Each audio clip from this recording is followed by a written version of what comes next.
Good morning, children. Welcome back to our geography class. In the manufacturing industries, in our previous class, we have discussed about the different types of pollutions. Those are air pollution, water pollution, and thermal pollution. And today, we are going to learn about the last pollution, that is the noise pollution, and also the treatment of the industrial effluents. Okay, let's go ahead. Noise pollution. Noise pollution is generally defined as regular exposure of elevated or high sound levels, children, that may lead to adverse effects in human beings and also other living organisms also. So it results in irritation, anger, stress, and it causes hearing impairment, increase the heart rate, and it leads to blood pressure also, among other psychological effects also you need to face. Industrial and constructional activities like are those and machinery, factory equipment, generators, saw, electric drills, etc. also may cause lot of noise. Now let's see what are the measures to be adopted by industries to decrease water pollution, children. Do you know every liter of wastewater discharged by our industries pollutes 8 times of quantity of the fresh water, children. So minimizing use of water for processing by reusing and recycling it in two or more successive stages or wastes, that it would be helpful for what, children? Minimizing the water wastage. And next is collecting or harvesting of rainwater to meet water requirements. If you collect more amount of rainwater, that we can use it for the to meet our water requirements. Third one is treating hot water and effluents before releasing them in rivers and ponds instead of just like that releasing. Okay, so all these steps are helpful in controlling water pollution, children. Now, let's see the treatment of industrial effluents. So, this treatment can be done in three phases, children. One is primary treatment by mechanical means, which includes screening, grinding, flocculation, and sedimentation. In all these ways or processes, mechanical means are used. It means like filters are used so that they can separate the sediments or slag. Then the next is flocculation. Flocculation refers to the process by which the fine particles are caused to come together. Okay, so that is called fluck. Okay, that the fluck may float up on the top or it may settle down in the bottom. So once it has settled down or float on the top, it is separated, as you can see in this picture. Okay, so that this is called flocculation. Next is the secondary treatment. This can be done by biological process, children. The reason is they have to deal with the organic waste in the water. They treat it by releasing bacteria or by growing some water hyacinth plants in the tank. Then the last one is the tertiary treatment. So this is done by the biological, chemical as well as physical processes, children. So all these are involved in what? Treating the in tertiary treatment. So these are the activities that involve recycling of wastewater.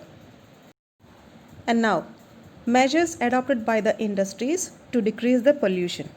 First one is overdrawing of groundwater should be restricted for industries, children. So this is to avoid threat to groundwater resources, because groundwater levels also should be maintained. So that we can regularly draw the water from the ground. Next one, particulate matters in the air can be reduced by fitting smokestacks into factories with electrostatic precipitators, fabric filters to filter the fabric, scrubbers, and inertial separators. Next one, reduce smoke by using oil or gas instead of burning coal in the factories. Because when you burn the coal, it gives off carbon monoxide, carbon dioxide. It has sulfur. So when you heat the sulfur, it gives out sulfur dioxide. It has phosphorus as waste. So it will gives you phosphorus pentoxide. So all these things can be avoided. Next one, generators should be fitted with silencers because they make a lot of noise, children. Machinery can be redesigned as new and modern sophisticated machines make less noise. That's why machinery should be redesigned.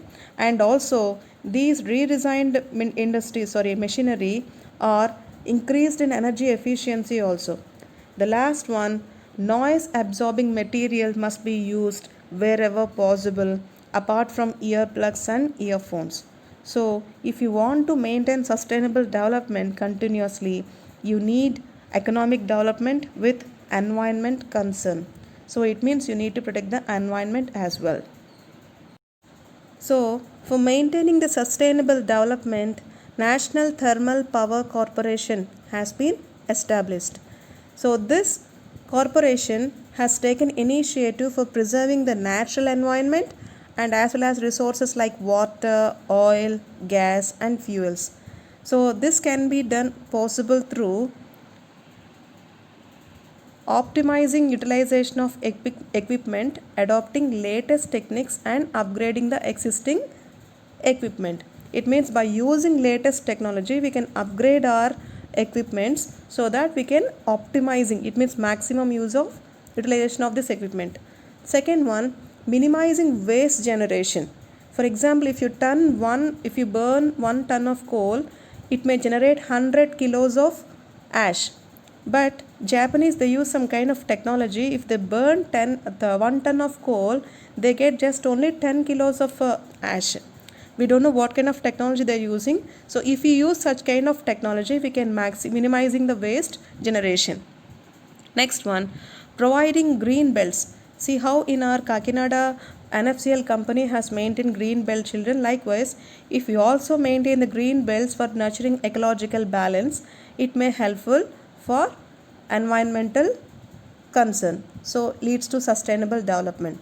Next one, reducing environmental pollution through ash pond management. So dumping the ash here and there, no, instead of that, if you dump the ash in only one pond, one area, so that it does not leads to wastage or environmental pollution. And the other one is ash water recycling. So sometimes they release the ash water also into ponds, not like that. If they recycle the ash water and they release, no, that leads to controlling of water pollution. And also liquid waste management. I told, no, industrial effluents means liquid waste, they have to treat properly and then they have to release into the lakes or ponds. And the last one, ecological monitoring, reviews, and online database management for all its power stations. For the power stations, all these things can be done. So children, with this I conclude the chapter. Thank you.